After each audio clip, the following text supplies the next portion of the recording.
I stood on a big flatbed truck in the hot sun with a microphone in my hand, and I had 30 minutes. And after 20, I couldn't get any audience reaction at all. So I said, well, they're bored. So I'm going to give them a break. And I left 10 minutes early and went to stand in line over there to get a hot dog or something. And somebody came up and said, I'm sure what you're saying was very interesting, but we couldn't hear it. Your microphone was turned off. And I said, well, why didn't you tell me? Oh, we didn't want to upset you. So please upset me if you can't hear, okay? Thanks a lot. It's great to see everybody come tonight. I was expecting about 15 or 20 people, and I'm quite taken by this. A lot of people I haven't seen in a while. There's John Oddie, and I want to especially introduce my wife, Jane. Jane Dickerson is with us tonight, and I see Jerry, and I've met Martha. I haven't met the rest of the family, but it's really nice to meet you finally. This must be the rest. Hello there. Well, thanks for the chance to be here. And I got a great former student, John Chisholm, is somewhere out there with his wife Sharon, and I see Dennis is back there. Thanks a lot for coming. I've heard there wasn't a lot to do on Sunday nights in Iowa, but I suppose this will somehow confirm that. I also speak professionally a lot, and I've been advised to say this at every talk, so I'm going to go and say it anyway.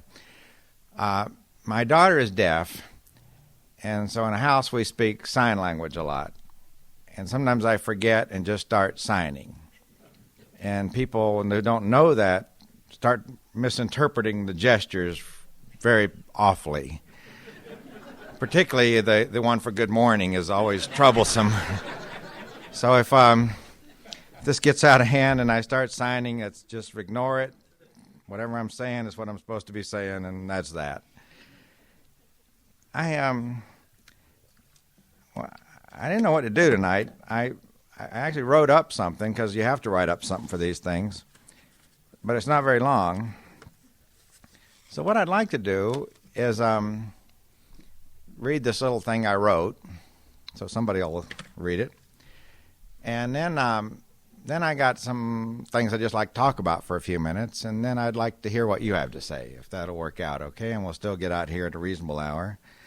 For those of you who want to see the Celebrity Apprentice, that's cutting it close, but we'll do what we can, okay? So, the question I wanted to address is the one that is on the flyer, obviously. It's why don't we already have a sustainable agriculture on a broad scale? Let's forget all the barriers and everything. Just why don't we already have it?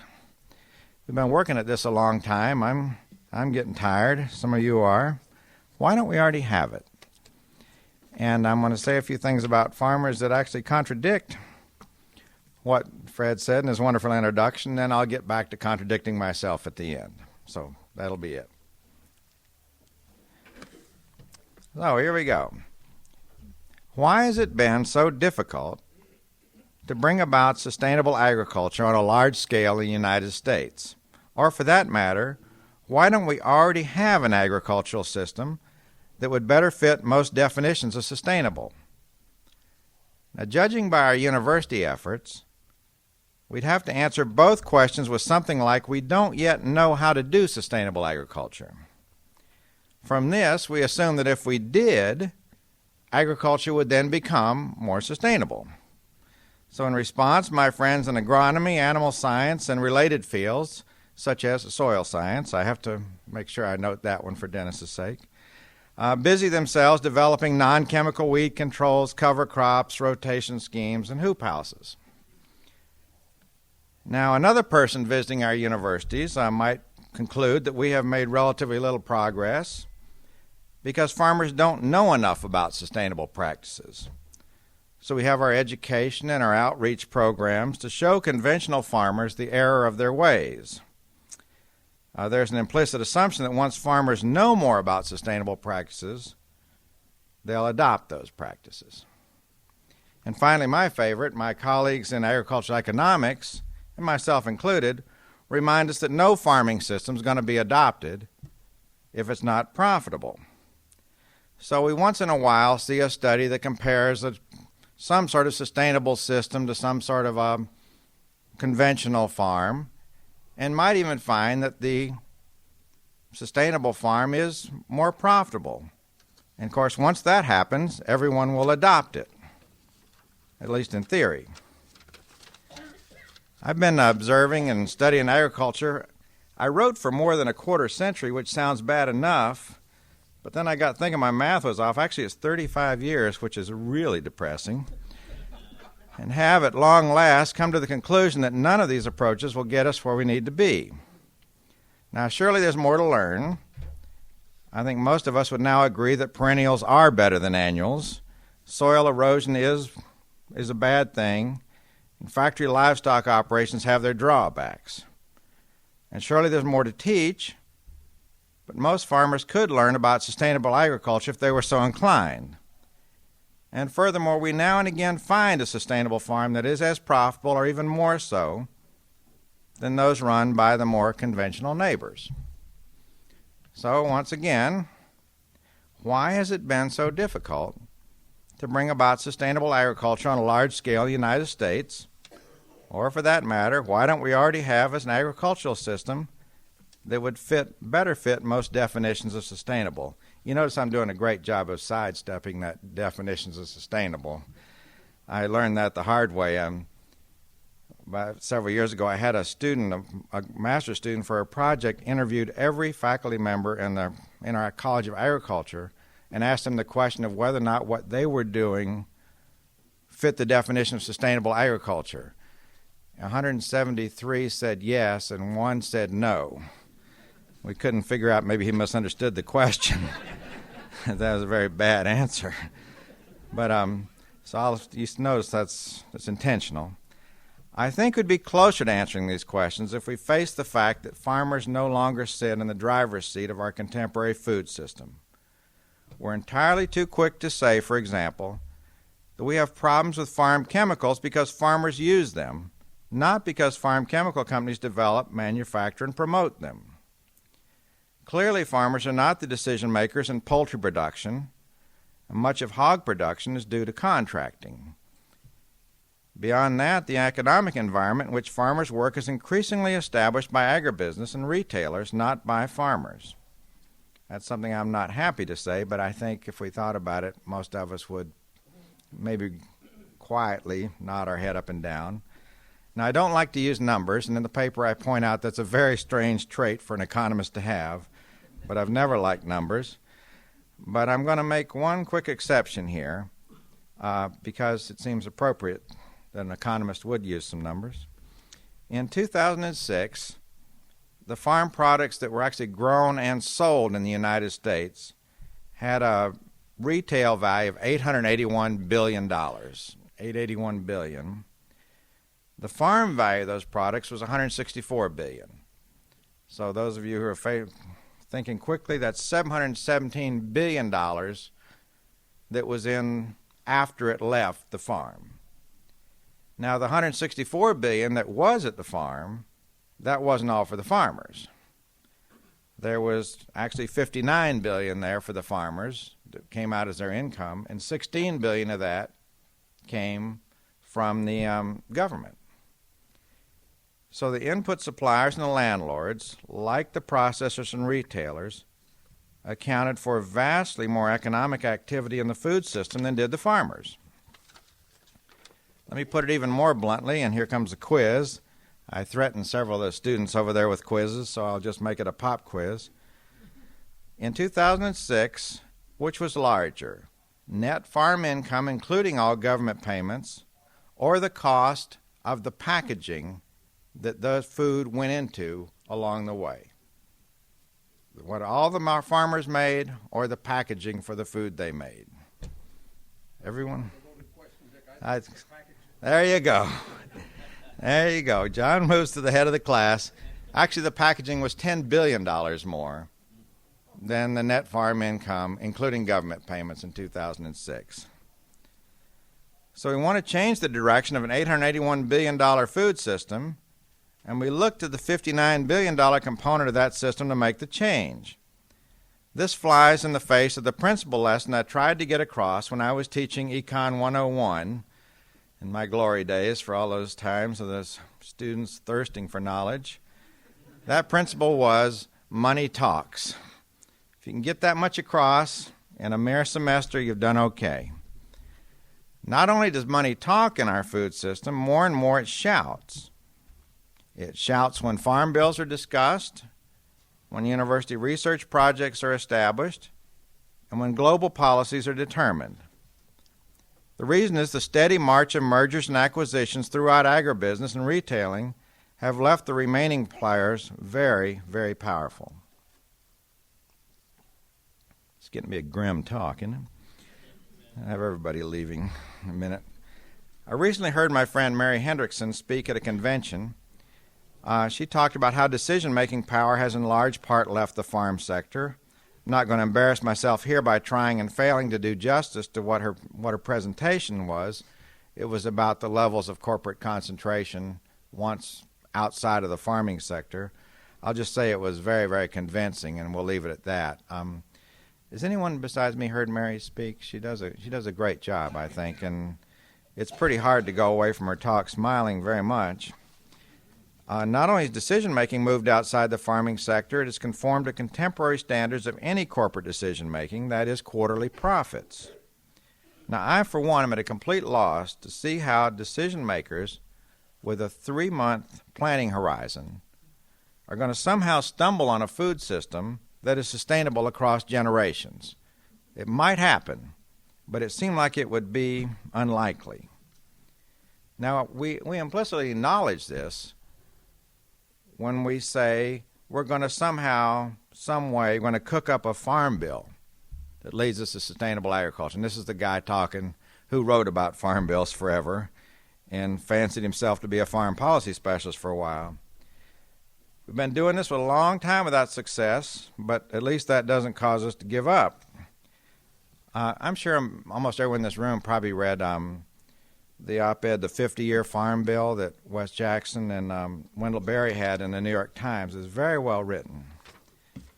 And for what little I know about the things that Dennis and them study, it seemed like the insights it offered were very appropriate, but I think that was offset by a rather naive appeal to what they called thoughtful farmers and consumers everywhere to make this happen.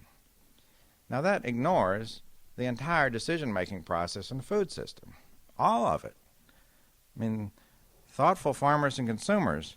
I'm willing to assume all farmers are thoughtful. I've met very few that weren't, but that's not it. And then when you throw in we need a 50-year farm policy, it begs the question how decisions based on quarterly profit and loss statements will ever get us one. I just don't see how that's going to happen. Not that it wasn't a good idea and well written, but the question is, how are you going to do this? There's a good reason why we don't have a 50-year farm bill, not likely to get one anytime soon. For as long as I can remember, agribusiness has driven the farm policy agenda. John Schnitker was one of the people that I know him rather well, and he helped me with the research on the book about Professor Cochrane. He was the Undersecretary of Agriculture in the 1960s, and that was a time that something very important, if you have a very small life anyway, something very important happened. We switched from farm price supports, keeping prices high, to a system we'd let the price fall very low and make up the difference with payments. The Farm Deficiency Payment Scheme was born then. And I see that as kind of the birth of the cheap food policy. And a radical shift. No one can think of it now, but some of you might remember in those days the idea of a farmer getting a payment was nothing that they didn't want to do. They would rather have the supported prices. And John looked back on his experience. He actually wrote about it finally. He told me about it but wouldn't let me write about it. I thought that was pretty unfair. He said the framework for the deficiency payments was brought forward by a Cargill lobbyist, and I'm quoting now, presented to the Secretary of Agriculture and was quickly adopted. Influence of this type is alive and well in today's Washington. The best we can hope for is so-called compromises that get us nowhere. So what are we going to do? Now, I acknowledge in the paper, and will publicly do so here, that economists richly deserve their claim to the dismal science. And so far I've laid solid claim to my share of that morbid tradition, but I don't want to end that way, however. I think you owe the audience a little bit more than that. Not much, but a little bit more here. This is really going swimmingly, isn't it? That's right. You already got the hard tomatoes for the hard times. As some of you know, Willard Cochran, who I wrote about, has been a friend of mine for many, many years. He was the chief agricultural economist under President Kennedy. Now, during the 1950s, he slowly came to the conclusion that agriculture was best regarded as a public utility, which is kind of an unusual way, particularly in the 1950s, to be viewing anything, but as a public utility, something he called far too important to be left to the whims of a free market system. Now, he was quickly branded a communist and run out, and very few people pursued the issue as much as they might otherwise have. He certainly didn't. But I'm going to suggest maybe now would be a good time to think about his idea a little more. I talked to him at lunch a couple of weeks ago, and he said, well, give it a shot. Because now we're looking at this very question in a much different arena, and that's banking.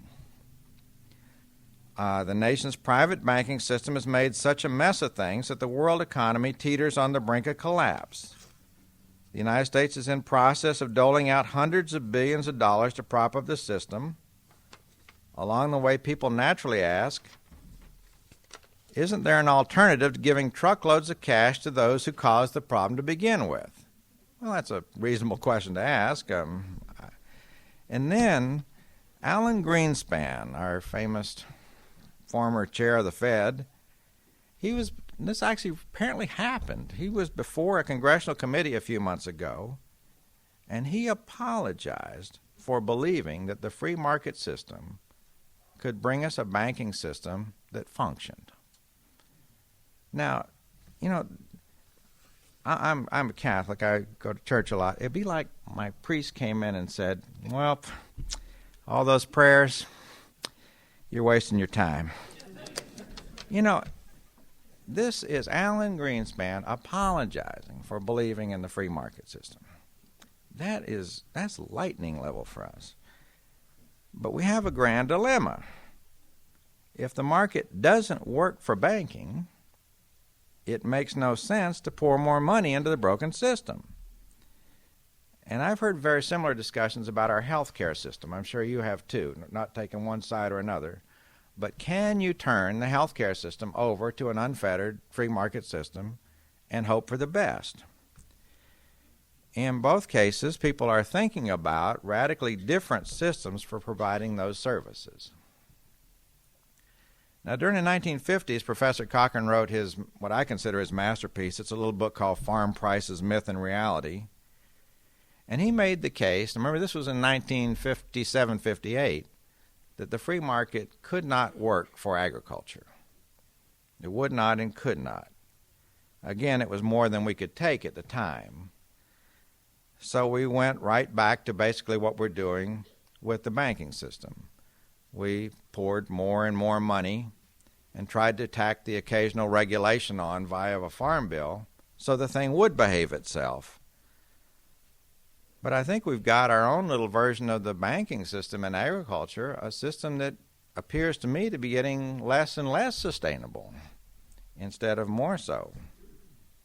Now, the alternative view is the one that I'm a little hesitant myself to consider, as I'll talk about in a minute, but the one that seems to take us in a direction that will result in progress. What if Professor Cochran was right all those years ago? What if our food system is so important that it must be regarded as a public utility? And what if the free market system simply does not work for sustainable agriculture? I'm going to say that for sustainable agriculture, not for all of agriculture, but for sustainable agriculture. Now, many serious thinkers consider sustainable agriculture at the broad systems level, not as the occasional island of sustainable farming in an ocean of conventional agriculture. Professor Cochran himself is such a thinker. I'm happy to see a couple copies of his book, The Curse of American Agricultural Abundance, are over there. Will was either 89 or 90 when he wrote that, which infuriates me because he writes more than I do. And he's at an age where he likes to say it's getting much easier to meet younger women. But he outlined this plan that he thought converting the high plains cropland back to grass and grazing operations, and by transforming intensive cropping areas like the Corn Belt to diversified farming areas. Now, you'd have to read it. It's a long chapter. But that's the scale at which he, and I think probably Wes Jackson and Wendell Berry were thinking when they write. They're thinking about some grand-scale changes to our farming system. Now, I don't necessarily advocate professors. Is that this thing? Stop that. I'm not necessarily advocating Professor Cochran's approach, but it does illustrate the scale at which sustainable agriculture must be accomplished to meet important goals. Now, at this scale, individual actions guided by Adam Smith's invisible hand will not likely be up to the task. In fact, we may continue to get exactly what we're getting now, a food system that is guided by powerful players outside of farmers. And yet the principal means we have chosen to advance sustainable agriculture, production research, farmer education, and studies of farm-level profits all have this in common. They assume individual action will get us where we need to be. And I disagree with that. As ambitious as the task of bringing about system-level change might seem, it is in some ways no less ambitious than the rural electrification or building the interstate highway system. These projects did not wait for, and they did not rely on, individual initiative, however. They were based on broad, well-focused collective action.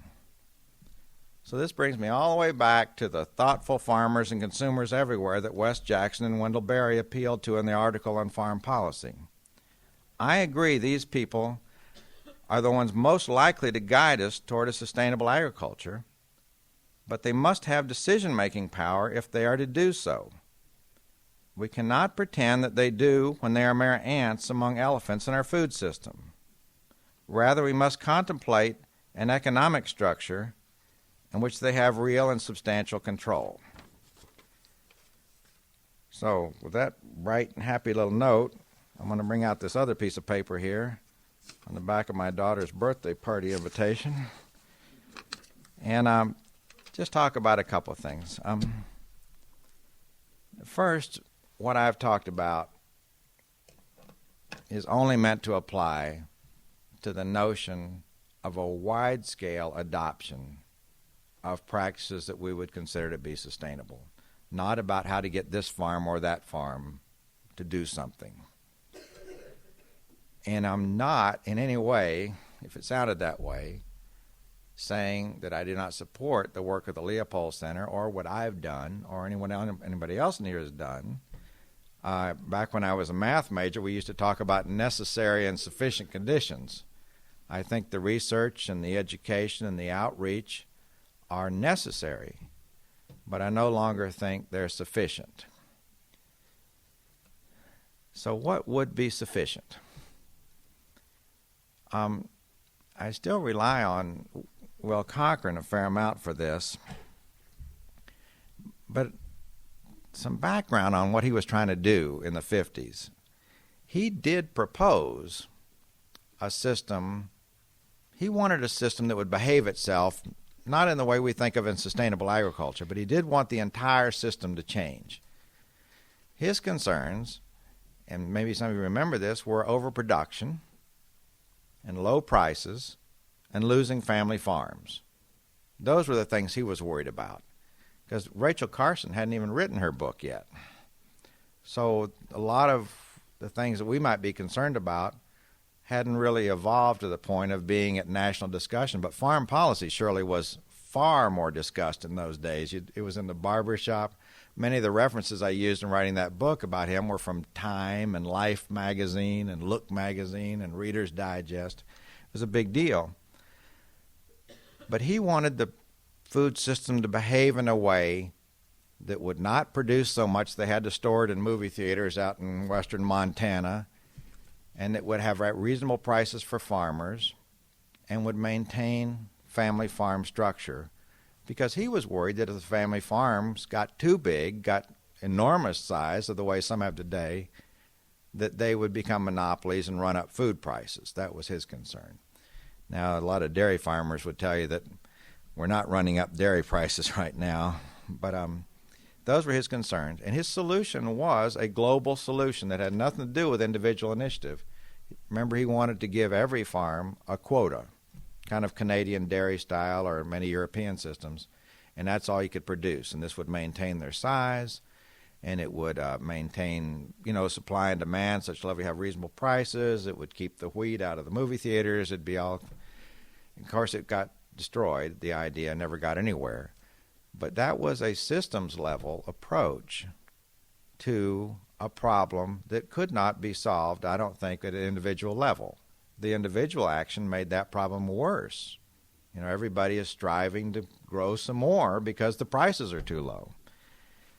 But that's what he was up to. Banking has a different flavor to it than what he was trying to do, because the banks really are bankrupt. I mean, you have to do something there, and it has to be of a certain type of action, it seems like, of putting money in. The question is, when you put money in, are you going to have any ownership? Are you going to have seats on the board or not? That might be a place where the thoughtful farmers and consumers would come into this system in the way that perhaps thoughtful money users would come into the banking system. You buy seats on the board of this. Now, that's something, of course, that is hard to imagine how that would work into the system that we have in farming, because agribusiness is by and large not bankrupt. Matter of fact, not even close in many cases. As I look at the profit and loss statements recently, I'm thinking about Walmart. Seem to be doing rather well. I'm thinking Dean Foods, since I work in a dairy industry a lot, is certainly doesn't appear to be hurting. Cargill seems to be making it okay. So we have a different situation there. And then I think of the healthcare system. How can we make that change on individual initiative? How could we, with research and education of consumers and the occasional cost study of this versus that, come out with a policy, with a program that's not invested in so heavily in the insurance companies? It's not likely to happen. So this is kind of where I sit with this thing right now. I would very much like to see Wes and Wendell and Will have their visions out in an environment where those visions had a chance of happening. I'd like all of you to have a chance where the visions you have a chance of happening on a broad scale, broad enough to make the difference in the indicators we look at. And I spent the last several years thinking about this, so many years, in fact. This is a little awkward. I was looking through my files yesterday, and I realized that I 9 years ago at a small conference in Ohio gave a paper with this same title. That's awkward. So it caused some librarian a headache anyway. But that's kind of where I am with this right now. And I hope this is at least not a total waste of your time listening to me yammer about this, because there's a lot of things we could talk about in sustainable agriculture that are hopeful and that make more sense than what I'm talking about. But I don't see the way to move us out of the banking mess, out of the healthcare mess, or out of an agricultural system that's not going the way we want to see it with only the approaches we're taking. I just can't see it. It's not because I haven't thought about it or looked at it, and I'm sure some of you in here might have a better idea how we can do that. But the progress is very slow. the Minnesota Institute of Sustainable Agriculture has a little course in sustainable agriculture. I always like to go and lecture once or twice, and we always go visit a farm, and for the last 10 years it's been the same farm. And now that's a nice farm to visit, but think of what's happened in conventional agriculture during the same amount of time, how quickly biotechnology was adopted. The change is not necessarily in the direction we want, some of us, but how to make that happen on the level that many of us talk about it is something that, these are the thoughts I have, but none of them are easy. So I was hoping that maybe one or two of you would have a comment or something that we could talk about a little bit, maybe see if this makes any more sense. Anybody? Well, Dick, chat a little bit about economics versus politics and the role of lobbyists and greasing the skids and the 1,000 to 1 or 100 to 1 payoff that these companies that are in that 717 are getting by investing money in Washington. Right. I mean, I tried to point out in here that I don't have a lot of confidence in traditional foreign policy for the reasons that John is talking about. That when you allow certain players in the system to become so large, they can focus money better than can many, many small players, just the way it is. And when all that money gets focused, it usually gets focused on the interest of whoever has that money. And so the system becomes rather sustaining in a way that may be unsustainable. Momentum. Yeah, lots of inertia. Because I'm struck by whether or not you agree with what he's trying to do, the way President Obama is trying to make some fundamental changes in the system. He's not making small little steps. He's saying this requires just a sea change and a sea of money. I mean, we're talking trillions here in a budget to do things like knock the system off its center long enough where it would go somewhere else. I suspect that the change that we want would involve some of that. And that, of course, didn't come out of the Department of Agriculture or anywhere else. That came out of an election to elect, particularly from the viewpoint of a person who grew up in Florida, a very unlikely candidate and a very visionary candidate who is willing to try something like that. But he's doing it, I think, based on broad public support, not on special interest support of any type I can see right now. So it may take something like that. Again, the thoughtful farmers and consumers, if they go through a political way of doing this, that might be the way to go.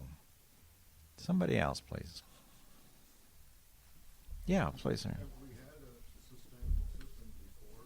Is there such in other parts of the world? Have we had a sustainable system before, and is there one anywhere in the world? In the few times I've been to Europe, I've been impressed that they have taken more of a broad-scale approach to this than we have. And it's easy to talk with people like Professor Cochran, who's in his 90s, about what it's like in his boyhood. All the farms were diversified and this, that, and the other. But I think the type of system that Wendell and Wes and them write about, I don't think we've had before. I think that's more of a science-based, these are the outcomes we want, this is what it would take to get it. I used to teach a little course in the history of U.S. agriculture, something I knew nothing about, so I got somebody else to help me teach it. But it struck me, with very low technology, all of the prairies were broken. That's pretty remarkable, that with virtually no technology, we're able to basically undo the entire prairie system. So there have been these kind of things throughout history, but the one that starts with a vision and say, here's where we ought to be, so now let's go get there, I haven't seen that one yet. Anything else? Yes. Oh, John, hi. What do you think about carbon sequestration and the possibility of cap and trade having much impact in the space that you're talking about today? The carbon sequestration and the cap and trade. When I was teaching economics, we used that as an example of something that might work, and it did work in the classroom. what I'm worried about, and I just read Amy Guptill is a real sociologist. I think she's still in New York. I just met her once or twice, but she was participating in a project that Leopold Center actually helped out. She's written an article on the conventionalization of organic dairy. That's an interesting article, and argues that it's very easy for things that look good and are sustainable to be reduced to a set of rules, which can then be, or a set of programs, which it can then be manipulated in such a way as they move away from their intent. I'm sure there's a lot of discussion among you folks even about whether when the organic standards moved into USDA, was that a good thing or a bad thing? Because now we can have discussions on exactly how much pasture does it take, where before we had people who came into this farming out of a different ethic, and that would not have come up with in their way of thinking that we could have a 6,000 cow organic dairy. That wouldn't be part of it. But now we have people gaming the system. So I'm worried about these regulation-based approaches, only because they can be gamed so easily and moved aside. I'd rather see it have a little more oomph to it than that. What else can I say that would destroy anybody else's hopes here? There was one other question over here, I thought. Oh, in the back. Yes, sir. Would sustainable agriculture be more palatable for the public if we saw less advertising by the multinational pharmaceutical companies or biotech companies? Would that help if we said big universities were accepting money from biotech companies for example, sustainable agriculture? The question is, would the public see sustainable agriculture as more acceptable if we could somehow stem the tide of advertising, basically, by large agribusiness and the flow of money into universities? The advertising, there's no counterbalancing advertising, unfortunately. It's not just in sustainable agriculture in many ways, that once you funnel enough money, I've always been struck by, in Minnesota, maybe you have them here in Iowa too, there's a series of ads on how happy the cows are in California. I work a lot in California dairy, and those cows aren't smiling. You put 12,000 of them on a feedlot, and they're not smiling anywhere I can see. But that cow that jumps over the fence and runs off to California is in a huge, wide pasture full of flowers, and it's hopping around just like you would think a California cow would do until you've seen one. But that you can do if you have a lot of money. There's not an offsetting sum of money that would show another California cow being unhappy. But I don't know how much that influences the public, though. I suspect the public would like us more sustainable agriculture. How many times are you going to get poisoned by peanut butter before you just soon have something else? But the decision making is not there, and it's not with the farmers. That's the problem. And so that's the question I'm coming about. How do you do that? The flow of money into universities, I've always thought it was awful because I didn't get any of it. But well, there you go. That's right. As long as except for Wallace's, that would be the exception. But these are the kind of things these are very sensible questions, because what do you do to get sustainable agriculture to the level President Obama has gotten, fixing the economy and to some extent revising the healthcare system? Some people think he's not going far enough and everything, but he's certainly making a shot at it on a level that is not happening in sustainable agriculture right now, but maybe the level at which it has to happen for us to break through and have the system we'd like to have. So, yes, sir, in the front. Mm-hmm. Sharon and I have been working at sustainability for 40 years, and after hearing what you have to say, maybe we should just quit and move those down. Well, I would say Florida. Clearly, we need examples of what we'd like to see. You have to what you've done, I think, has been particularly helpful in showing the public what could be. But that's different than taking it to grand scale. No, I'm hoping that you'll stay out of town for a little while more. But no, I didn't mean to imply that at all. And as I said, I hope I haven't implied that everything has been done has been wrong. I'm just trying to say everything that's been done has not been enough, because it's so easy to focus on things that are familiar and things that seem doable. Stop that. It's so easy to focus on things that we've done before and that are familiar. Another variety of grass, another cost study. These are things we know how to do. And by gosh, if we just get enough of them, everybody's going to see. And so far, they haven't. And meanwhile, we go from an organic dairy industry that's almost completely cooperative in Organic Valley to one that is now less than a third is cooperative, and over 2/3 is owned by proprietary processors, and only 2 of those really. And this is the so-called progress we've made in the last 5 or 6 years. It happens very quickly. So how do we do that? But it's no less daunting now than what Obama's up to. If he's going to get insurance companies backed out of the healthcare system, I mean, we got an easy task compared to that. Let's face it. This is trivial compared to what he's trying to do. But look at how he's trying to do it. And I think that's the way this is going to have to happen. Okay? Yeah. Yes, sir.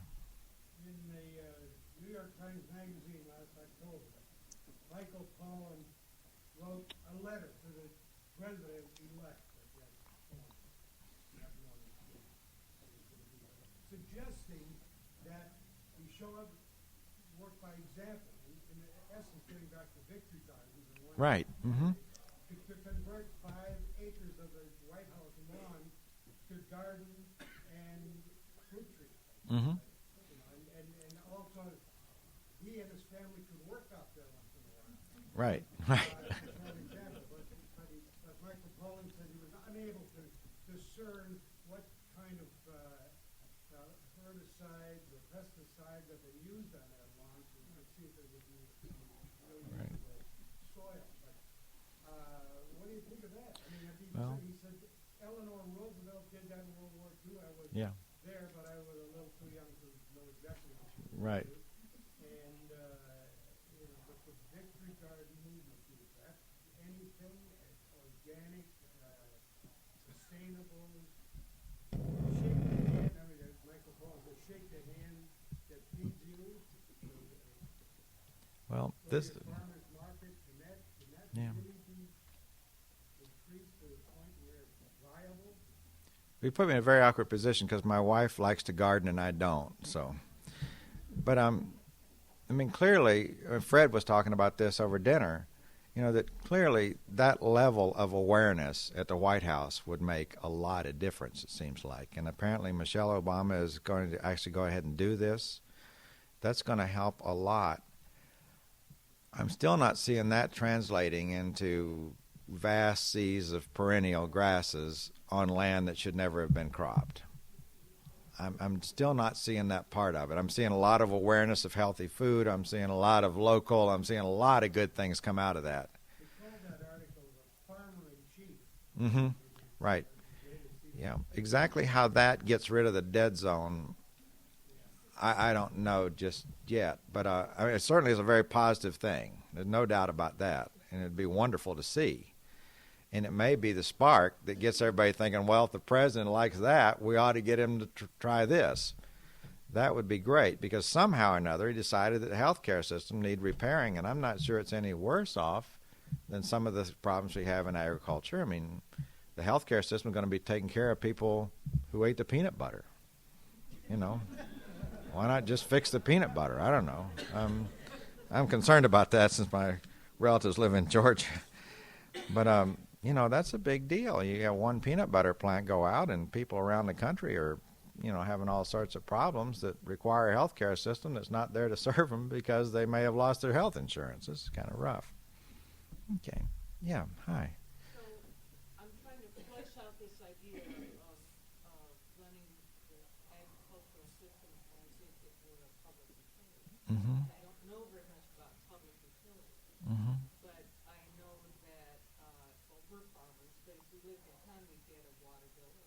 Sure. Right. I would imagine that there would be, you'd need a license to produce food. You could, or Right. you couldn't, but somebody in government would be making a decision about whether Right. you could. Yeah. produce food. This is why a few friends who read this advised me not to use that term. I did it anyway, dang it. See, her question is exactly the heart of the matter. It's what is a public utility and how would it work in agriculture? Because she used the example, for those who couldn't hear very well, of the local water system in town. It might very well be a public utility. For a while, the telephone company was. The garbage collection sometimes is that way. In a pure high church economics, when you're teaching Econ 101, a public utility is something where one provider is the only thing that makes sense because of the economies of scale. You can't have 3 or 4 water systems, or you can't have 4 people putting all the transmission lines for the phone and competing who's got the best transmission lines. One has to do it. But once you realize that, you can't let that one just run wild, because then you got an uncontrolled monopoly that will gouge everybody. So then you have a case that even economists agree requires regulation. Now, whether or not it's publicly owned, that's a whole different story.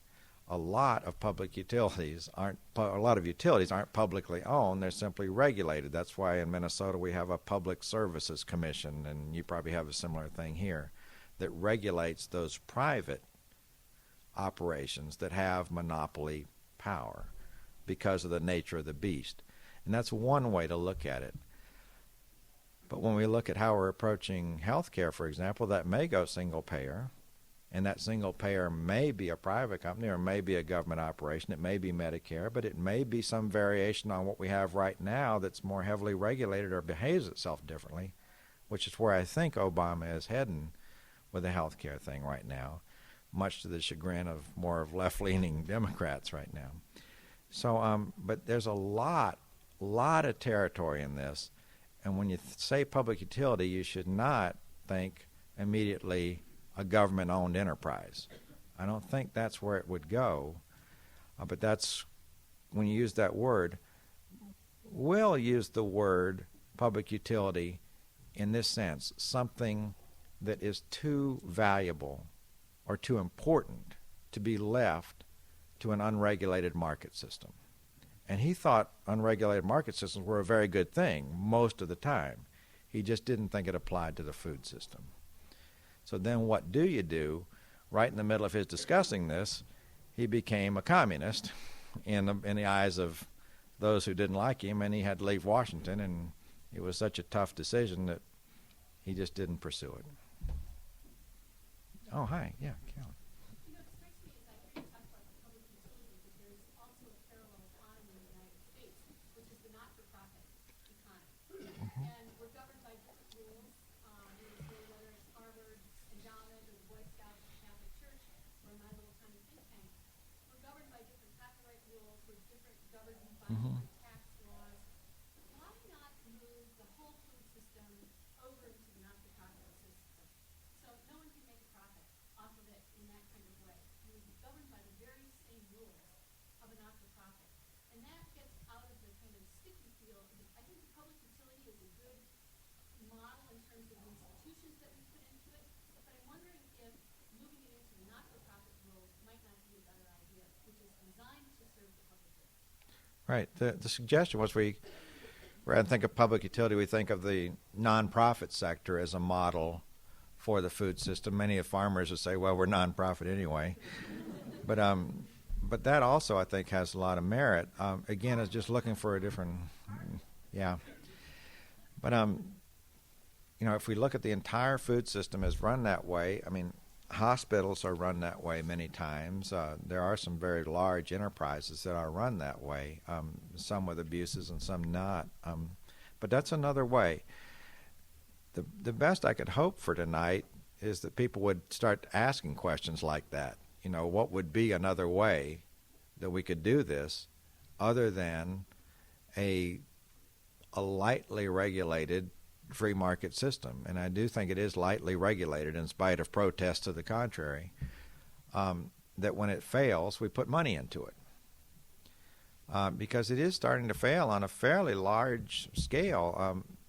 John, I think I'm right that some of the largest pork processors now and meat processors are in pretty tough shape, and that goes beyond the farm sector now. And as the lack of credit starts bouncing around the processors, and as the market share of the very largest retailers tends to increase and force prices down, there's going to be a lot of turmoil in the food system. That's not just the farmers. And what are we going to do about that? Are we going to just keep propping it up, or will we have the opportunity? What's that saying? Never, every crisis an opportunity, or some trite thing like that. But will we have an opportunity in the middle of the mess we're going through to be thinking about something else rather than keep trying whatever we got? Let's keep the thing limping along. Let's go down to that peanut plant and get them dead rats out of there. And that's our solution. Or are we going to have maybe a little more localized system or something where if it does get out of hand, it doesn't get out of hand 50 states away? Those would be the kind of opportunities I think we'll have in the next 5 years. But we won't be able to take advantage of them if we're not asking the right question. So hence my tiny little contribution.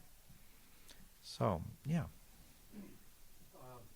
Farm programs, as they have been, at least in my lifetime, pretty much, probably don't help farmers as a whole, because the payments simply get capitalized into higher land prices. Right.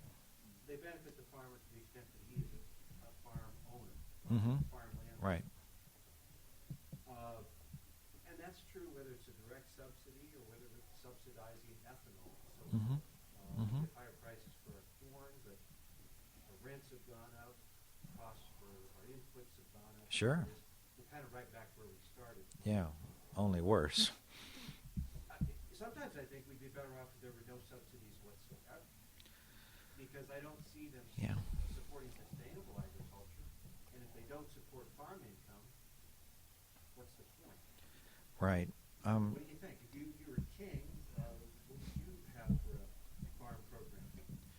Well, I wouldn't have one in the sense we have one now. That's why I'm trying to think of what would we have instead, because everything you've said, and for those who can't hear, he's talking about the payments that we make to farmers often wind up in someone else's pocket, not directly, but as you give more money to a farmer, all of a sudden the price for land, the price for seed, the price for fertilizer, the price for a new tractor, everything tends to track it up.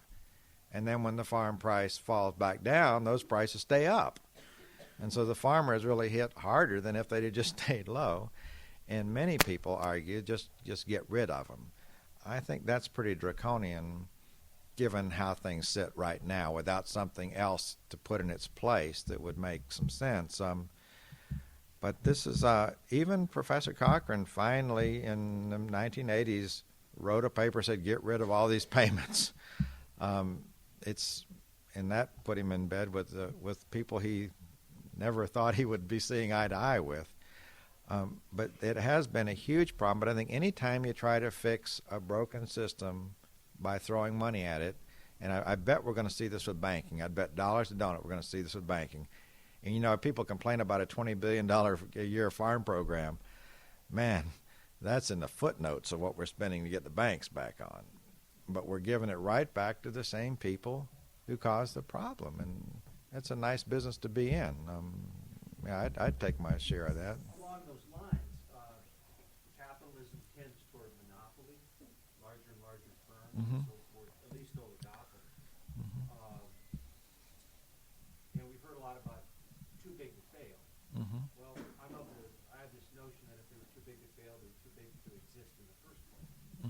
But in agriculture, we've obviously got just a few companies that control vast resources in genetics or food processing, whatever it is. Is there any thought in given toward antitrust again? Whether it be in the financial area or whether it be in the agricultural area? Well, we don't know because we've had 8 years with no antitrust. what's going to be, it hasn't come up really in the new administration. I expect it would be very, very difficult to break up any of the large companies from either, and let's not just say agribusiness, let's say retailing, have even more power, I think. I think going in there and breaking those up is going to be very, very difficult. Some other strategy might make more sense. In my talk with farmers on market power, this comes up all the time. Is it better to have farmers work together and get powerful, or is it better to have someone else outside come in and reduce the power everywhere else? In there I say I don't like to see farmers as helpless. I like to see them be powerful and match that power. But that's one of the stickiest questions of all.